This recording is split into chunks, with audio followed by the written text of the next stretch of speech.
So just a quick, at least amusing to me story. A few of us were sort of sitting down, brainstorming, who to come in and talk. And Bobby Hill, who I have seen her, but I can't. Oh, right there. I was looking in the totally wrong direction. She's like, "Oh, I know someone who works with NASA doing gene research in space. Do you think that would be interesting?" It was like, "Please do go on. Let's let's talk." Right. So luckily he accepted our request. So now we all get to see this. So Afshin's background is in biophysics. His PhD from Florida State. Apparently the thesis was in DNA electrophoresis. You can tell I don't know this stuff very well. Electrophoresis in agarose gels. Something I don't use at all anymore. He spent about 10 years over at Tufts and St. Elizabeth's, and after that transitioned to NASA. So he'll be talking about his work there, Gene Lab, which is a system for an omics data system for space biology research. And with that, take it away. Yeah, thanks. Thank you, Jeff. Thank you, everyone, for showing up, and thanks for Barbara and Jeff for inviting me. This is exciting to be abroad, yeah. And I'm actually based in Boston, and I work remotely with NASA Ames facility in California and go out there every 2 months. So it actually worked out well since I'm right around the corner and I can come in here anytime. So as Jeff said, so Gene Lab is basically a omics tool for space biology, kind of like TCGA, but for space biology research. And I'll use this as a pointer. So the people involved, that are Sylvan Costas is our project manager, who's in charge of the whole thing, and then these are other people next in line, and then we got a big Gene Lab team, which I'm part of. I'm part of the science team. So my background is not really in software engineering, as I said, I'm in physics, and I do a lot of bioinformatics. So the software engineering in our team, we have basically we have our science team, which I'm part of, and then we have a data systems team, so all the software engineers, and we interact closely with each other to try to develop this platform for the public and the community. So just a little background in space biology, given how Gene Lab works. And then I'll eventually talk about how the data from Gene Lab can actually be used to generate hypotheses and different ideas to actually fund future space biology work or change the paradigm in space biology. So International Space Station, everyone is familiar with. This is basically our orbiting laboratory. People have laboratory here. This is a little more expensive because then you have to fly samples up in space, and the astronauts are the ones who actually take care of all the process sample, doing experiments that we as scientists down here tell them to do. And basically, there's an International Space Station. There's, they're enabling research in cellular structures and mouse in vivo structures, plants, microbes. So there's a whole plethora of experiments that they do actually on the space station. And of course, now people understand as everyone here knows, to get any type of data that's reasonable to use, omics is the way to go because that's the best way to actually look at large data sets and generate nice hypotheses. So challenges in spaceflight, imagine there's probably a lot. So when you actually do experiments, or in general when you go in space, why we do space biology research? I mean, NASA's interested in doing long-term missions to Mars, and there's a lot of conditions that up there, of course, that's not in space. So for example, you got an isolated, confined area that you have to do your work and have to be in. So that's one aspect that's a challenge. You got hostile, closed environments. So when you're, let's say, in the International Space Station, it's, there's no outside air coming in. It's all air being recycled. So you got microbes growing on the space station, other kind of factors that are like fungus and microbes that are growing. So people have to figure out if it's bad, how to stop them. And if it's not, that's okay, leave them alone. And of course, distance from Earth is another one, right? Because if you're out there, if you want to do experiments, you got to make sure all the experiments are planned ahead of time, and one hit. And you want to make sure that everything's done correctly. And the two main things in space biology that affects humans and astronauts are basically your microgravity conditions up there, which you don't have here, and space radiation. So space radiation, we're protected by these heavy ions that are available in space. For example, in space you got particles from what we call galactic cosmic rays, where you got particles as heavy as iron particles to protons, which are small particles, or hydrogen particles, that are bombarding astronauts constantly, which on Earth, we're protected by our ozone layer and our Van Allen belt, our magnetic field, which protects us from all these heavy ions and we don't get hit by that. But up there, when you go into deep space, you're exposed to all these environments. So basically, the question that people in space biology have to figure out is, what is the acceptable risk for an astronaut, health risk, to go on a long-term mission? And if there's a higher risk than possible, they have like a number that they have to accommodate. If it's that, then they start to think about developing like countermeasures and other type of drugs, for example, to combat all these different effects that could affect a human's health in space. So opportunities, of course, everyone here knows about omics. So, the way we look at this a lot in GLab at least, and what we hope we could provide the community in GLab is to provide omics from DNA sequencing to proteomics, to transcriptional factors, to metabolomics, and so on. So then people can actually try to answer all these space biology questions that are needed to do like long-term missions safely for humans.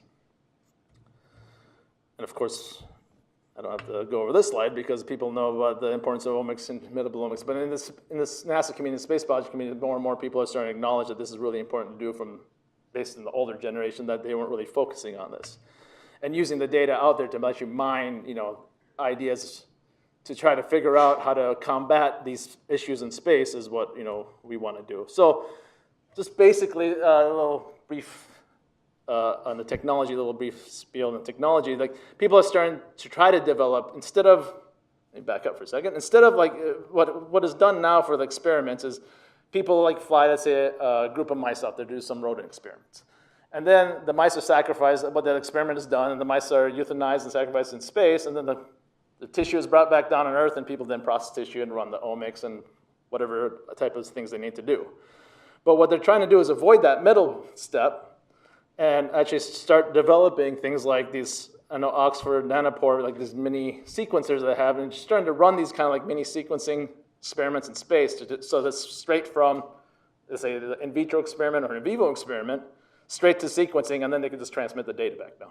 So that avoids like that whole extra step in processing of tissues, but sometimes there's some confounding factors, like if you freeze a whole mouse in space and bring it down, there's tissue degeneration problems that could occur that, that you could avoid if everything's done in the space station. So this technology is being developed in the International Space Station, and eventually, hopefully, when things get moving in this technology, that they could actually implement sequencing done in space as opposed to bring everything back down to Earth.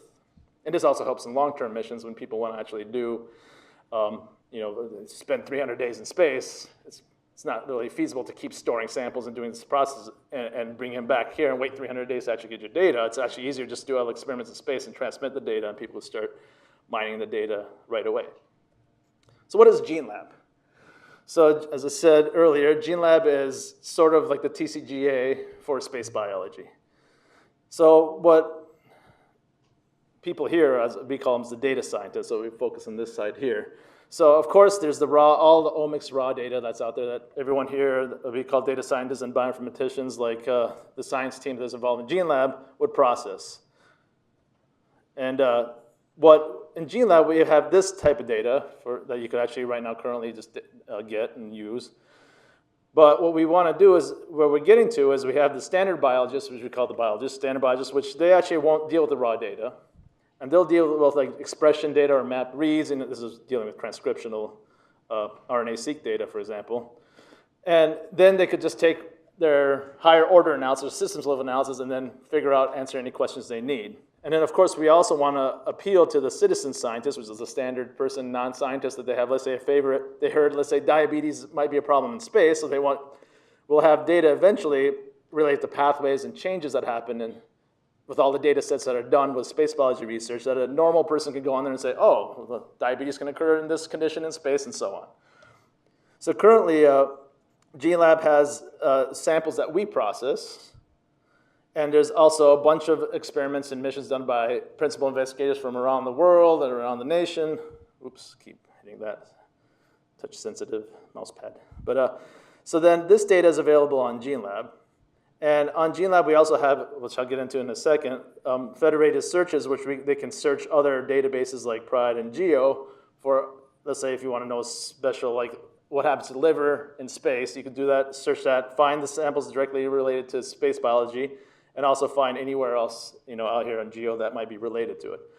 And on top of GeneLab, we have where the data sits. And right now, we have Genome Space, which a lot of you are familiar with, obviously, because it was developed here. So Genome Space is where our data is you can actually share data and have a data set and be able to actually manipulate. And what we're working on is using Galaxy, which is another one of those bioinformatic tools that everyone probably knows about, where we can have, like, as a biologist, go on the Galaxy and use a standard pipeline and work. And what I'm going to get into, I'll get into these all briefly in a second.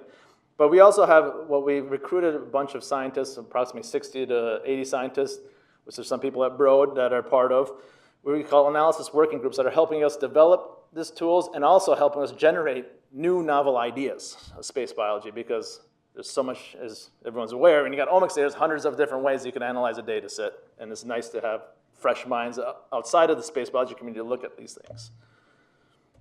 So these are like the little different phases that GeneLab's been going through. I joined in April 2017, and before me, like what has first started here was just a searchable database of all the omics data. That was the phase one. And then data exchange started, where the genome space came in factor, where now you could actually, with the searchable data that's on GeneLab and the data that's available for all space biology research, you could use genome space to exchange data and store data.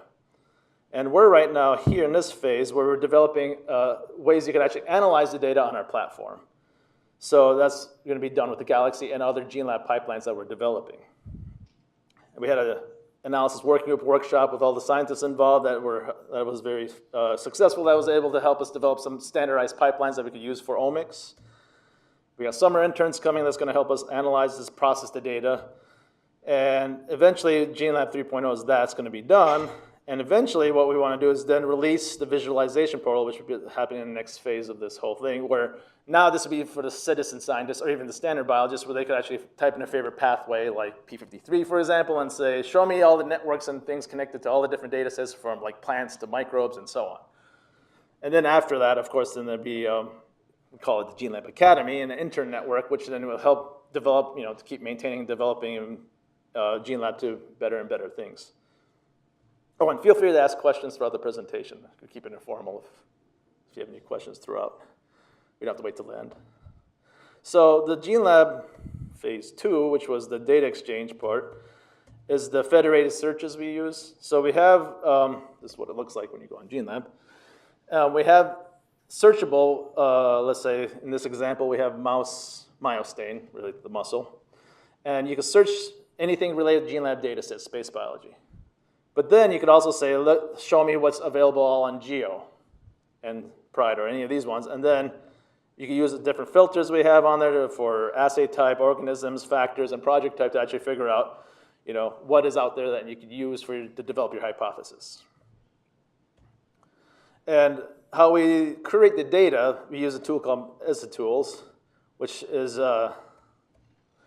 basically a metadata source mapping, where then you could actually have all the information related with each data set on GeneLab. And it provides a nice, you can know everything about the experiment that's related to that particular data set on GeneLab.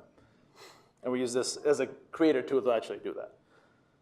So what is on GeneLab? So GeneLab right now has 190 data sets. It's greater because it keeps growing, because more people do it. Basically, any NASA-funded experiment has to go on GeneLab, just like how NIH requires any NIH-funded experiment to go on TCG or be put on Geo. This is the same way we have with NASA. And the majority of our data sets on GeneLab right now are rodents. And these are comprised of rodents that are flown in space and ground experiments. And there's humans here, but the human experiments right now are just in vitro experiments. There's like maybe 1 or 2 data sets actually associated with humans. And I'll get into this in a second too, but the reason why we don't have any astronaut data on there from NASA, we have something from JAXA, which is the Japanese Aerospace Agency. They allowed us, they released something to Geo that was able to be on there. But as you can imagine, it's easy to identify an astronaut. You can't really de-identify, like this is 8 to 9 people per mission. So if someone says there's a female with this thing there, and you can easily identify this year they flew, you can probably identify who it is. It's not that hard. So that's why we're trying to figure out ways to actually work to try to de-identify this and maybe figure out best solutions to this so the astronaut will not be, let's say if you have the sequencing data, you can't trace it back to that astronaut and people can't use it for whatever, let's say if they have negative results they want to show that about a certain person, that they can't do that. So, and then we also have microbes, plants data, fruit flies, and we got some zebrafish data, invertebrates. So a bunch of experiments done from various investigators throughout the years that you can find on GeneLab. And we both have ground and space flight studies. So it's 50% each. So ground experiments are, for NASA investigations, are done basically from simulated microgravity experiments where people, for example, do mouse experiments where they do hind limb, it's called hind limb suspension, where they suspend a mouse by the tail in a cage, and they keep it like that for a period of time, because then, of course, the muscles that in space you don't use in your leg is simulated the same way when the mouse is suspended by its tail. It's not very comfortable for the mice, but they're kept well. There's just that they're suspended like that. And then there's radiated experiments done on the ground for simulating space radiation. So as I said earlier, let me go forward here, and then I'll go back.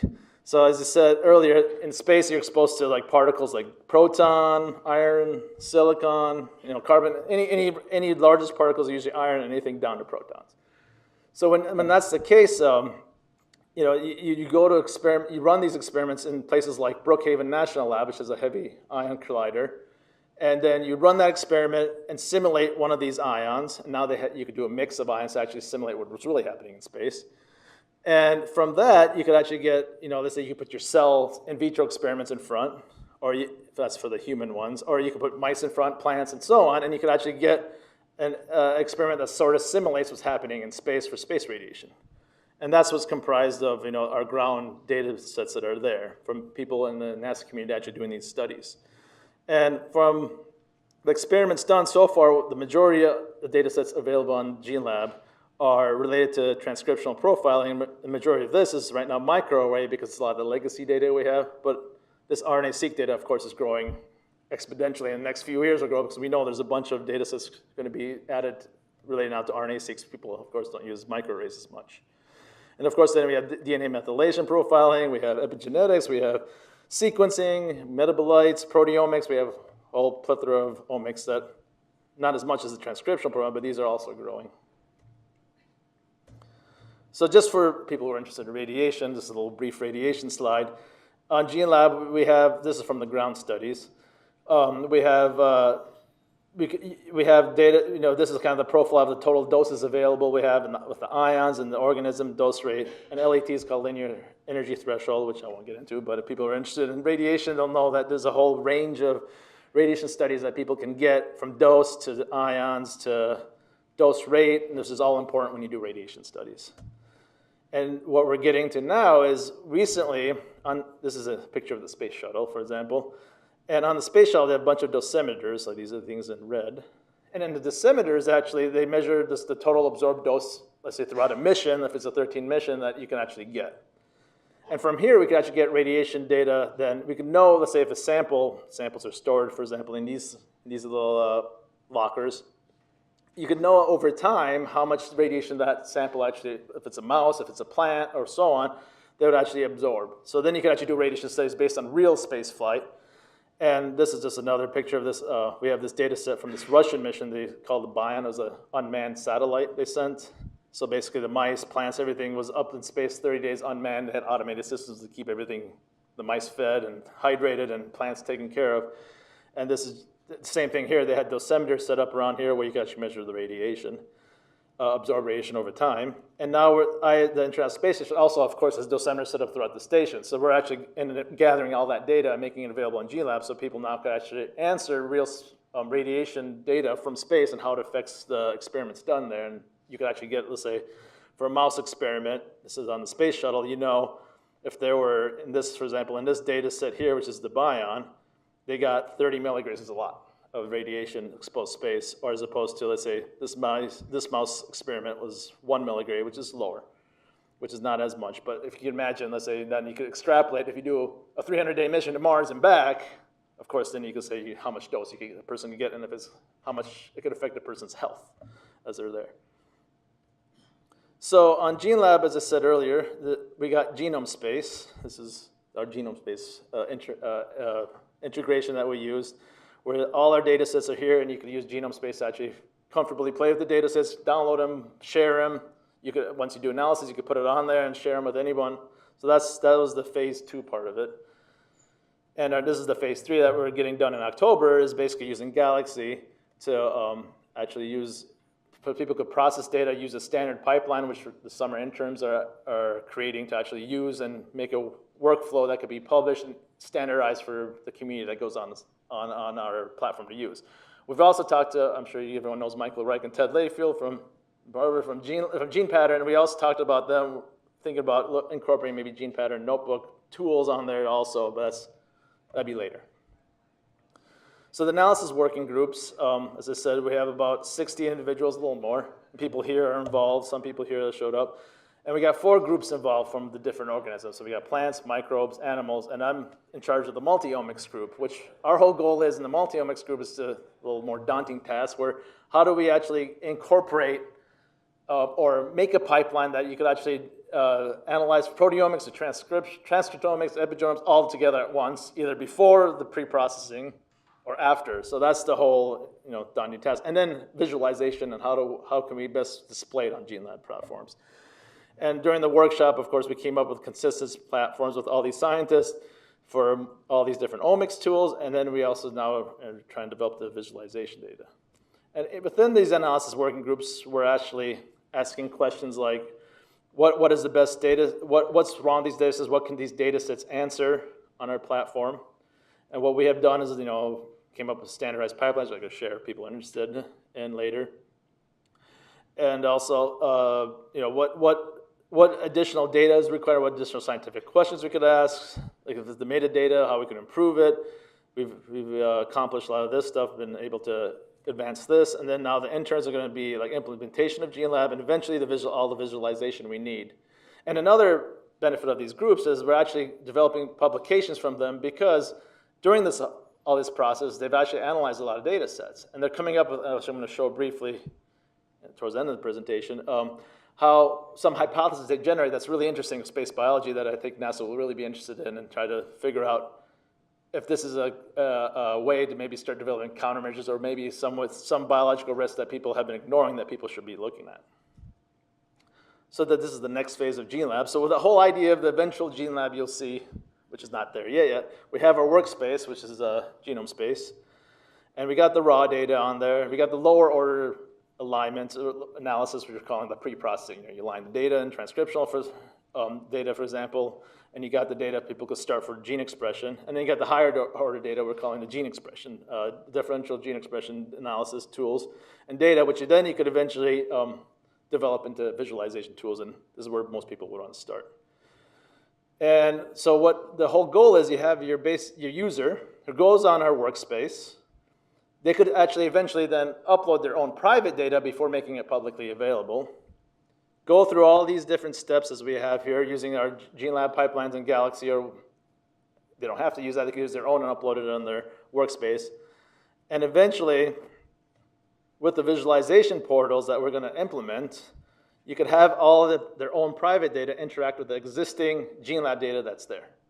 So now you have this nice little tool which everything's connected together, and user could enter their own data or just use the already processed GeneLab data to come up with hypothesis or see how their data relates with what's out there. It'd be a nice little tool to use all compact in one place for space biology research.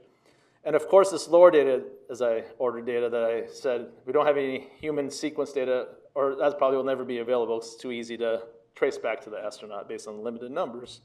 But the higher order data, once, let's say, you get a gene expression value, it's going to be harder to trace that back to one astronaut, and we can de-identify that any way we want, and that's what we're working on to possibly get that available, which, of course, people are really always interested in human data as opposed to mice. So that's what GeneLab platform is, the vision it will be in the next year or so. And in our team in GeneLab, as I said, we have the science team. We also have a wet lab. So in our wet lab, we recently acquired a Illumina sequencer, a NovaSeq, and we actually, in the wet lab team, actually, does all the, when they get tissue from mice, the mice come back to Earth. Well, sacrifice the tissue, but the mice come back to Earth. Then some people at the GeneLab team, other people outside of the GeneLab team, and NASA also extract DNA, protein, and then you can actually run sequences. And right now on GeneLab, we got about like 50% of the GeneLab data volume is from us, but that's going to change quickly because the whole community is constantly doing experiments and going to be providing more and more data as we go on. So now here's the science, the part I'm excited about too. I mean, I like the GeneLab platform. It's very exciting because it's basically free data for the community to use, as everyone here. I think when I talk to standard biologists, it's like, it's a lot of free data out there. Why are you spending money? You could just use GeneLab or let's say TCGA, and you make, use free data to actually implement your ideas for a grant, for example. So I'll be talking about these three aspects that I've worked on in AWG. Oh, and one thing I forgot to mention, in the visualization portal, what we're trying to do is implement, I've actually talked with people here from GTEx, which Kat had a poster, and we're all into looking to the community to help us out. So that's why when I approached Jared and Kat about GTEx, and we want to use open source. We can't really use proprietary software since it's NASA, so open source is what we need. And we're now working with them to possibly use some of their modules in GTEx to be part of our visualization portal eventually. And that's the one thing here that people have ideas and want to help us out and want to collaborate. That'd be great because this visualization portal, we're all open right now to many different ideas that could actually help develop GeneLab into the best tool that it is for the community. So you could talk to me afterward, talk to me, ask questions, and we could talk about that. So this is like one example of a paper we got out earlier this year where how GeneLab can be used to generate some ideas and actual science, and that could actually affect how NASA looks at the experiments they do and what they use, the hardware they use, for example, for experiments. So this is an example of how mice experiments are done in space. So this is the cage they use. So this is called, they used to call them the animal enclosure module, but now they call it rodent habitats. And the mice that makes them sound more friendly, I guess, rodent habitats.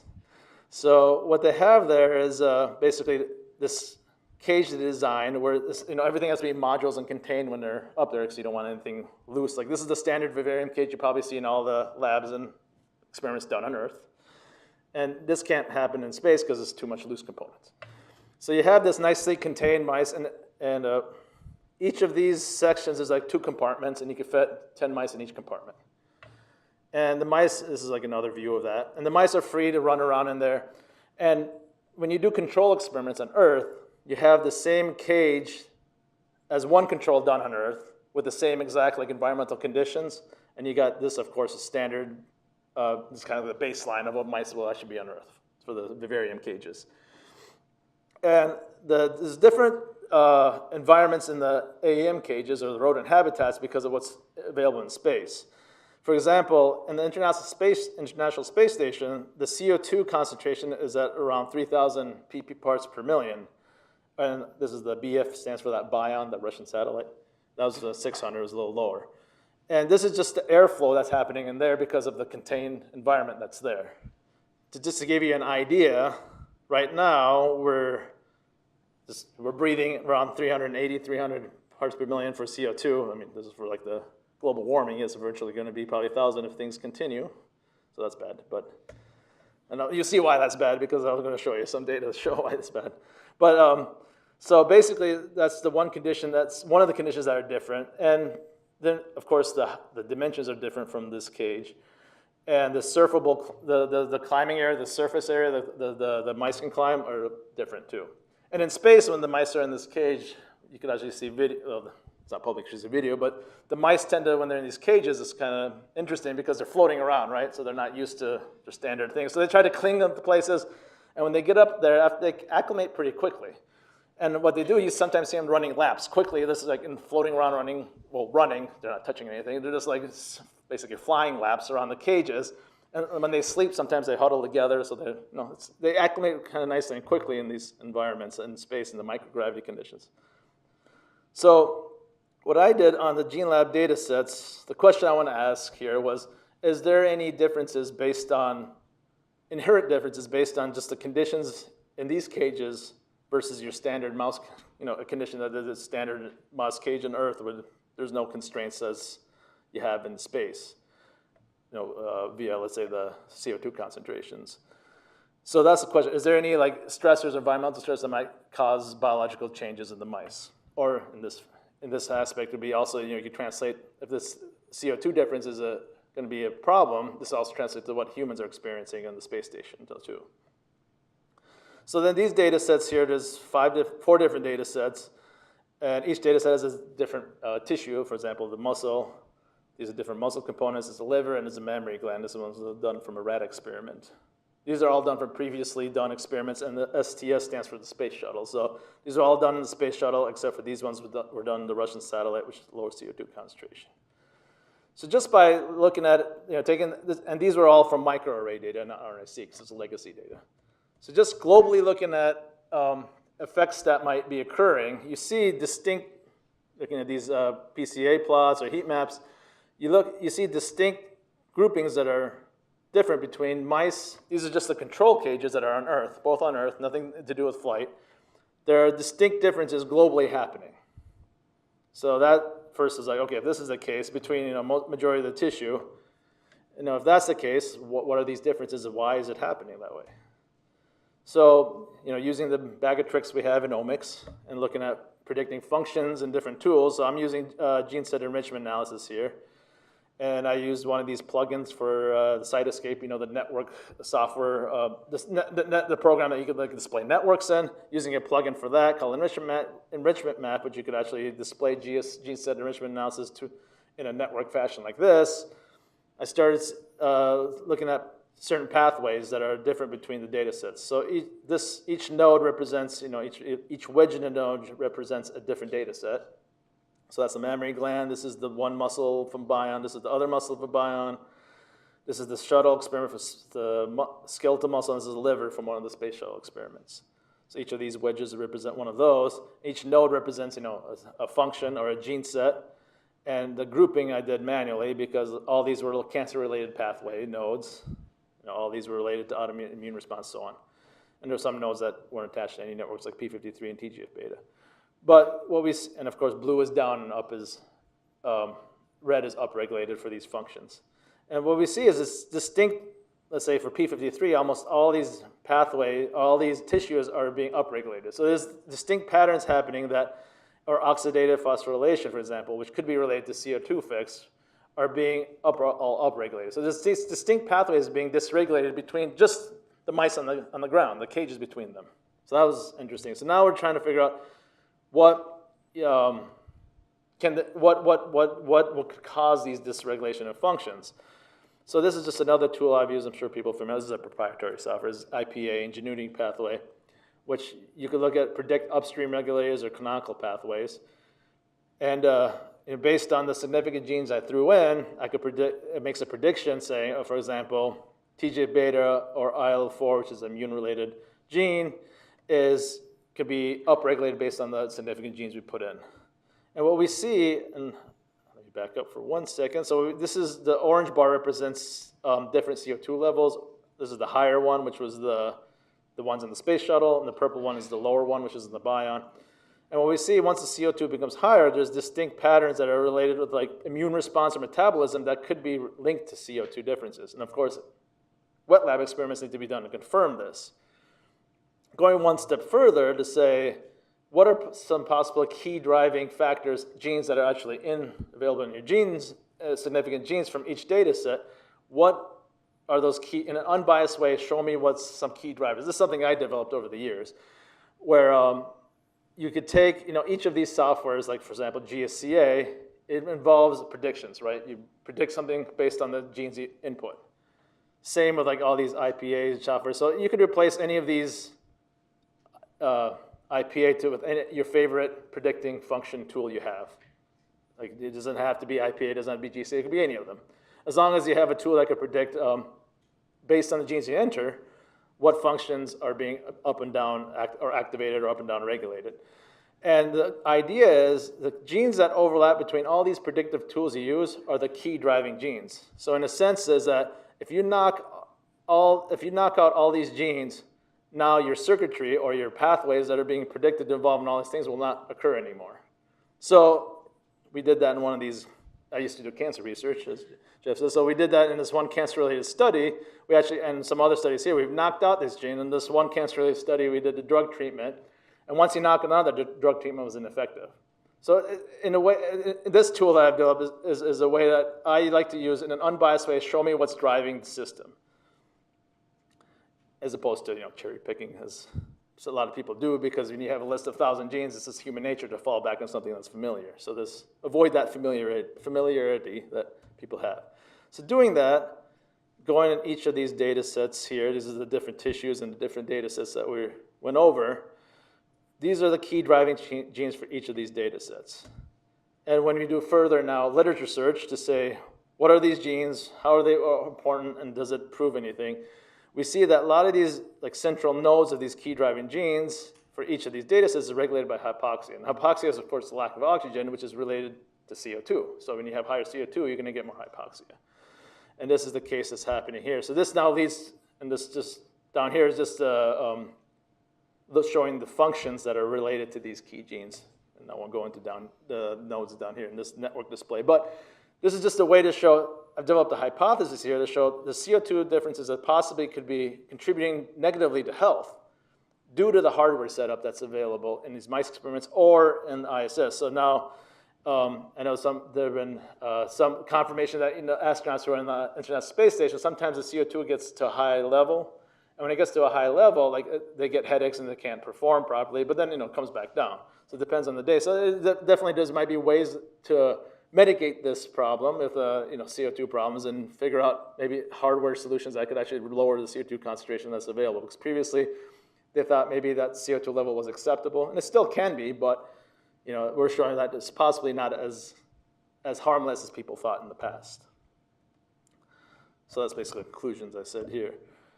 So another study we did, this one's in press, we're looking, being a physicist going to biology, of course you get labeled as systems biology. It's probably everyone here is labeled as a software engineer involved with biology work.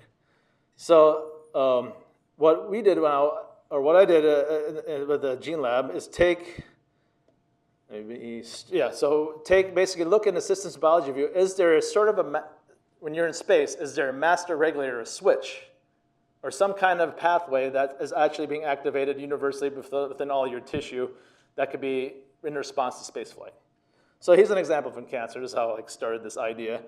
So in cancer, as most people know, you look at the tumor microenvironment classically. That's what people really focus on. But it's not just, as people know in cancer, it's not just your tumor or normal tissue. It actually affects all the different organs and tissues in your body somehow. It has like a systemic effect that's not just isolated to the tumor and the host tissue or the microenvironment. And this is the same idea now applying to the space biology research, saying when you're in space, of course, then it's more logical because when you're in space, your whole body's being irradiated at once. So your organs and everything else is being irradiated all at once. Or microgravity is affecting your body, your whole body. It's not just one localized area.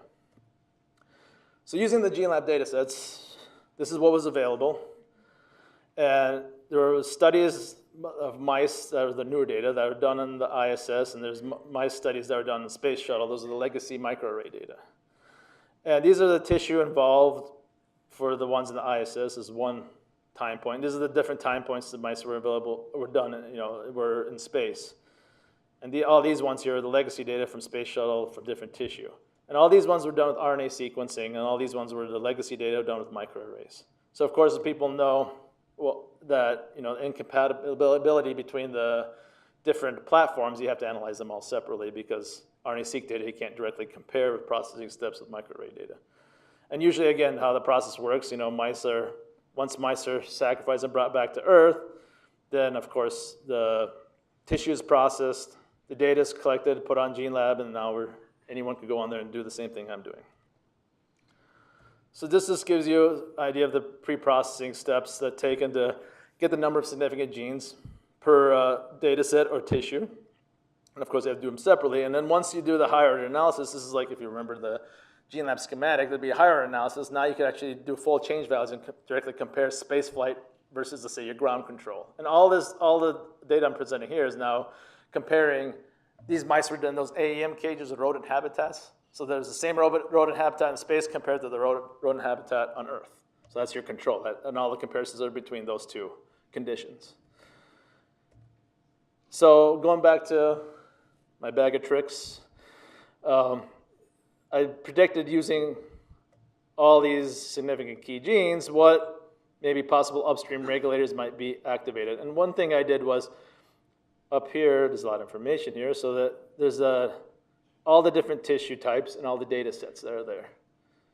And as you see, there's a lot of different things happening. But one thing I said is find me the most common upstream regulator that is in common or is present, either going up or down, within all the tissue. So in a sense, like if this thing's going to be activated within all the tissue, it doesn't have to go the same way because different organs can interact with different to the same gene in different ways.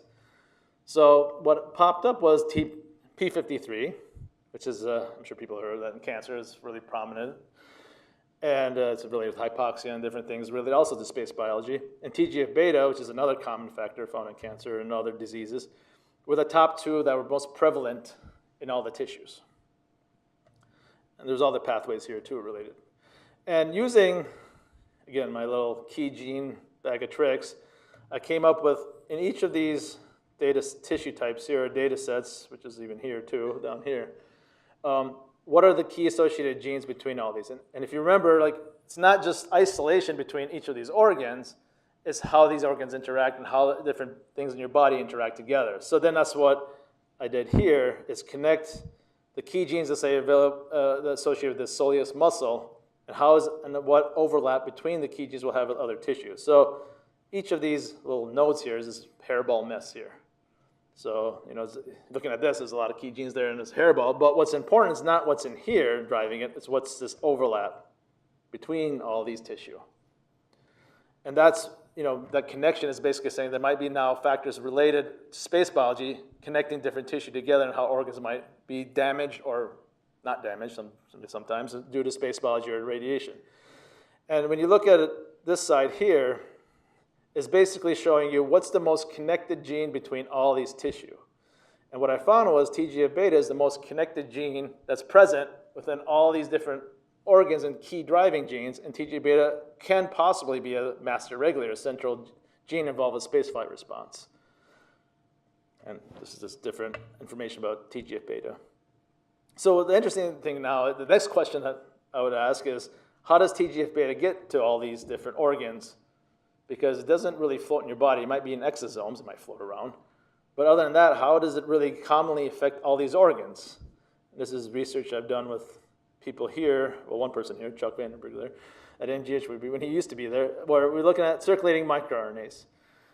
And what are microRNAs? I'm sure people are aware of. Classical biology view was looking at DNA to messenger RNA proteins this way, but as we understand now, microRNAs, these small little 22 nucleotide fragments of RNA, have a lot of functions. And one of these things can regulate up to 500 messenger RNAs, can interact with proteins, DNA, and all these steps and cause either good things or bad things to happen, depending on the microRNA, depending on what you're looking at.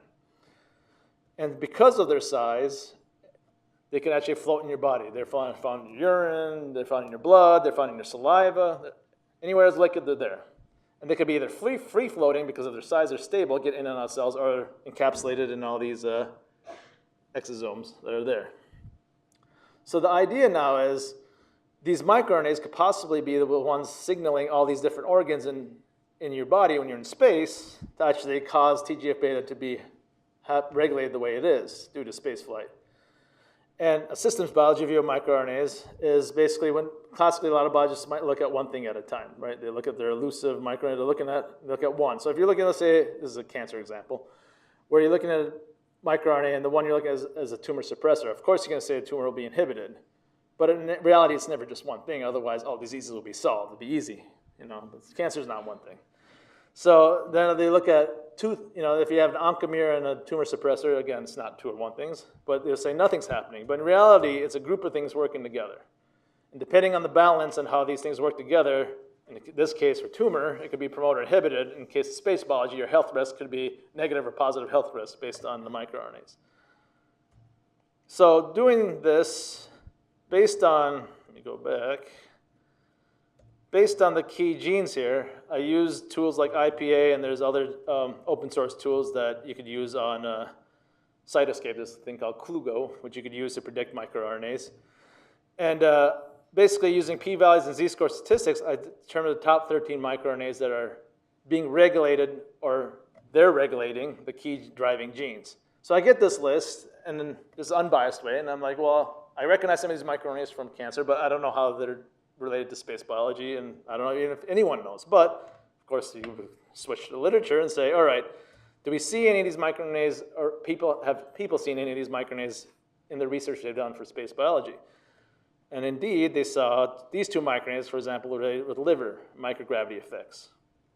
They saw this microRNA related with T-cell activation, immune response to space biology.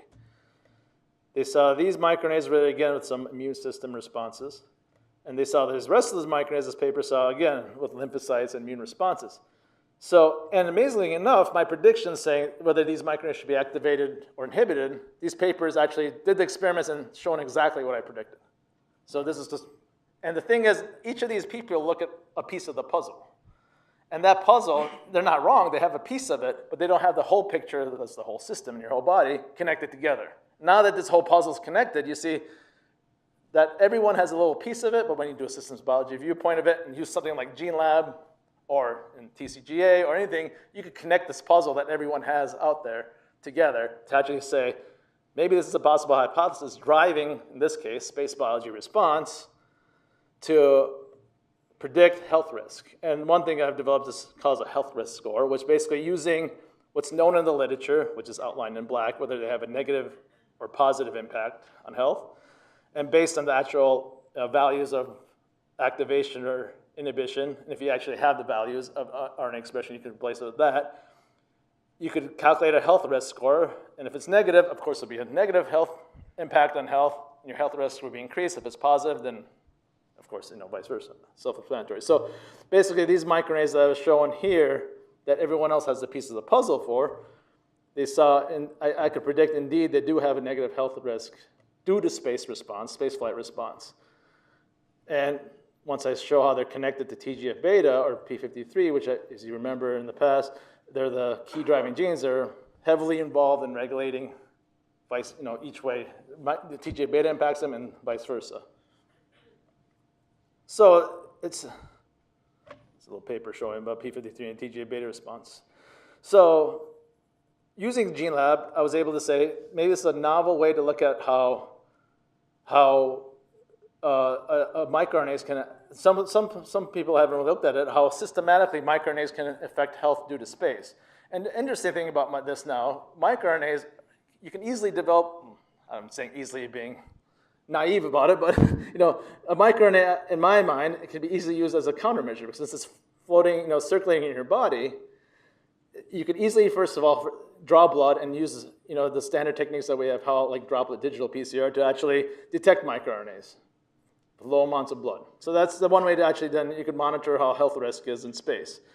The other thing is there are people who have already developed these like self-transfecting delivery systems, integumeres as they call them, to microRNAs. So the microRNA inhibition, the inhibitors for these microRNAs, so the integumeres, you can easily figure out a system where you can actually apply these integumeres, just inject them, or take a pill or something that might block all these microRNAs that have been causing this systemic effect due to spaceflight. That's the next step that, of course, has to be proven, but this is my hypothesis. I could be completely wrong, but someone has to go do the experiments and actually show that, which would be good to for people who want to write grants. This is an easy way to actually write grants and generate preliminary data, as everyone knows. So the analysis working groups, they've, in the process, they're actually developing publications and actually developing novel ideas also. And I'm not going to go too much in detail what they've done, but I'll just give a brief idea of what they've done because the publication's in work still. And this is the people involved. So Kathleen Fish and Brent is their postdoc at University of San Diego, University of San Diego, and she's the director of the bioinformatics core, which I know she interacts with Ted and Michael, used to be here for Gene Pattern. Deanne Taylor is the director of the Charlotte Hospital bioinformatics core there. He's the director of the bioinformatics core at Gary Hardiman is at Medical University of South Carolina, and these two, Helio and Tyson, are professors at these universities who are also helping us out at Stanford and Hampton. And Chris Mason is involved with his group at Cornell. And Chris Mason was the person who was one of the primary principal investigators involved in that twin study you might have heard, like the Scott Kelly, the one twin in space, and there was a twin down on Earth. He was one of the people involved in that study, so he has a lot of that data. And the rest of the people are part of NASA, and Sylvan's their project manager. And these people are in the Houston space and are actually going to provide us some human data that we could actually correlate back to the omics hypothesis they're generating. So this is now integrating both the omics hypothesis, like what I've done, into actual data that people have. So it's even more powerful than this. And the whole goal here is they're all looking at not just the transcriptomics, they're looking at the proteomics, the methylation data, the epigenomics, the transcriptomics, and yeah, that's those three aspects. They're actually combining that together to find possible effects that are happening in space universally with all these tissue. So you guys briefly already went into this, but this is just a slide to show you like astronaut health problems that, you know, when they started looking at it, there's a lot of different problems that can happen to astronauts, whether it's in ISS or they notice it when they come back to Earth. For example, in space, like, you know, you get some, this kind of text is kind of small, but you get some like urinary tract infections, both in female and male astronauts when they're in space, based on their environments. Or there's things that are related to your muscle degeneration that they get, or, you know, based on the radiation, you might get some health issues based on that, and so on. So the idea was they basically went through all these different data sets, all these people did, and now they're working together to actually figure out, of course, a lot of mice data sets they're looking at, a lot of the same data sets that I've looked at too, but they've expanded on this now to different. RR1 refers to, or RR refers to rodent research missions. So RR1 was the first rodent research mission, RR3 is the next one. Now we're up to like RR6, which more data will be available soon on GeneLab. And these human data sets are all, some of them are in vitro, but all these are mostly microarray that Tyson and Yard are working on to actually correlate back to the mice data sets. And the whole idea, again, is that whole systems view of it. You have the body, and every one of these components, they're looking at the tissue component all the way down to like the molecule component based on the GeneLab data and what possible regulator or what possible diseases and pathways can be regulated. Sort of the same way I did, but doing it at a bigger scale. And the hypothesis that's being developed and being worked on is actually interesting. So they started looking at things that are happening in the liver. And they saw that due to like the factors that are either being upregulated or downregulated with all the proteomics, the metabolomics, the epigenomics, and the transcriptomics, that they're finding factors related to mitochondria that are related to metabolism issues that are impacting not only the liver, but it's impacting the eye, for example. Because people know that astronauts tend to sometimes get eye-related like cataracts or eye-related issues and they come back that they could fix. But that's a common problem that this thought is independent of anything else, based on, say, space radiation up there or anything else. But when you come back to Earth, you know, when they can fix that, it'll be fine. But we're showing that, or they're showing that it's possibly related to, most likely related to factors in the liver that's directly linked to that eye problems that are happening. And they also directly link these metabolism problems to things that are happening in your muscle degeneration and kidney renal failure. And one thing they found based on some genes and pathways they found is this disease called Lowe syndrome. And this Lowe syndrome, in fact, does start with the liver metabolism and then it affects different organs like the eye, kidney, and muscle. And this is the hypothesis being developed. And it's interesting because they're just using GeneLab as a data set in an unbiased way. And multiple scientists from around the nation has worked together to actually come up with an idea, you know, that is pretty solid that maybe NASA can look at now, because they never actually thought liver to be one of the risk tissues, or because, you know, they know certain tissues when you fly in space, like the cardiovascular system. The heart is one thing. Your muscle obviously is one thing because of microgravity, but they never thought of liver as being a tissue that would be a problem, you know, being infected when you're in space. So it's basically the end of my talk, but if you want to engage with us in GeneLab, so we're still looking if people want to join our analysis working groups. We're still more than happy to have people involved. And as I said, the next stage is we're trying to develop our visualization tools. So I know we're trying to do GTEx here. We're in the stage of like doing security scans because NASA has a whole other security requirements that academic institutions usually don't have. So we got to get past these steps first. And so if anyone here has ideas how to help us with visualization, that'd be great. And you could approach us. And then we're also in all these places you could find us. And just, you know, this is what GeneLab is, and right now we're at this stage here. You know, we're developing the platform for the biologists. The data scientist platform is already there. And the next step would be next year, of course, as I pointed out, would be the citizen scientists. So all the visualization we're going to create would be make it easy for any person interested in space biology to go on our GeneLab, type in their favorite pathway and say, all right, this is what's interesting about, you know, they want what interests they want to look at related to any kind of disease they want, space biology. And this is the team, GeneLab team that's involved. Not everyone there is pictured here, but that's in NASA Ames facility, so Doesn't all look like that, but but yeah. So thank you for your time and thank you for having me talk. I really appreciate it. Thank you, Afshin. If there's any questions, we have time for some questions. We were asked to doubly make sure we use the mics, so if you're in an inconvenient place, we can just grab it and bring it up to you. With that said, does anyone have questions for Afshin? You're close enough that you can.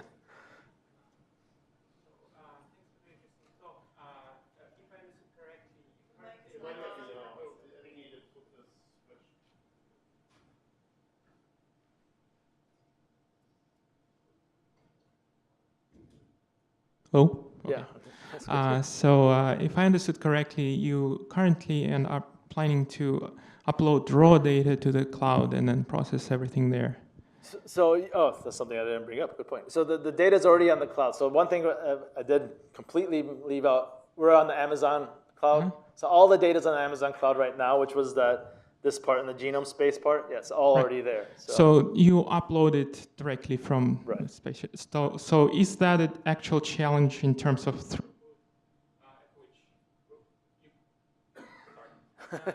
like a challenge with the throughput you can achieve in uploading the data to the cloud? No, I mean, that challenge I think we've figured out. Right now, our data, we don't have that much data on there, so it's easy to do. But eventually, I think we would have to upscale what we're doing to actually, and that's another thing, if you have ideas to figure out how to speed up that interaction and uploading the data, we'd be more than happy to hear it. But right now, we only have a few terabytes, like I forget how much, 10 terabytes of data. So it's not that much, but I see. Yeah. Thanks. Yeah.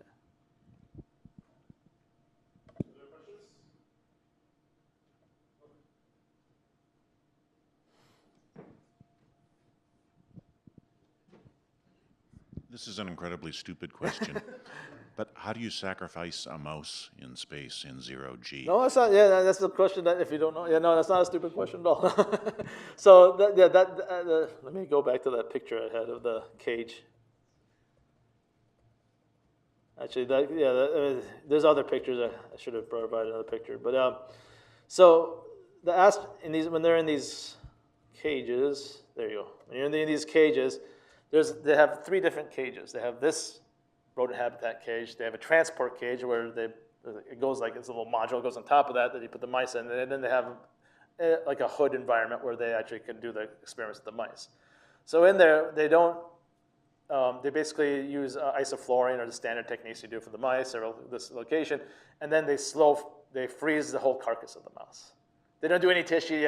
Otherwise, you're going to run into so many problems doing the tissue sacrificing. And I know from the people who've talked to the astronauts who do these experiments, sacrificing one mouse is a huge ordeal because it takes like 2 hours of their time to actually do one mouse. So because they have to prepare everything, make sure it's super clean, and then it's a huge process even just to take a mouse out and do that because of all the restraints you have in space. So there's no stupid questions here. So. I had all these same questions when I first started NASA. How do they do this? You showed a kind of a workflow that starts with questions. And my question is, how do you know if you're asking the right questions? Because the more I work in the data visualization aspect of things, so it tends to be fairly iterative, and the data structures are pretty important to how you can visualize stuff. So if you start answering questions and then you start creating more questions, how are you handling that approach to what's usually an iterative process? Right. So this is where we got the analysis working group. So we got the 60 scientists involved, 60 plus scientists, and we kind of said, what would be the most uniform, ideal way to avoid exactly what you're saying? And this is what they're giving us input in. And we don't have a solid solution yet, so if you have any ideas to help us out, it'd be good. But the idea would be like you could use that standard pipeline we have, for example, and that pipeline would generate a standard like gene expression value, for example. And from there, we have just use, let's say, as GTEx has their top 50 genes. That could be one way of visualizing it, right? And then other like network connections to do it that way. But that might not be depending on, let's say, if you're comparing microbes to plants or something like that, that might not be the best way. So we're in part of trying to develop the best ideas to do that. I don't know if you have any better suggestions or ideas. We're all open for that. It's a If I daunting think of task, anything, I'll but let yeah. you know. Yeah. But no, but that's the saying. Anyone here who wants to help out and has ideas to help us out, it would be definitely worth. Any other Thank you. questions? No, with that, thank you very Yeah, much. no, thank you. Yeah.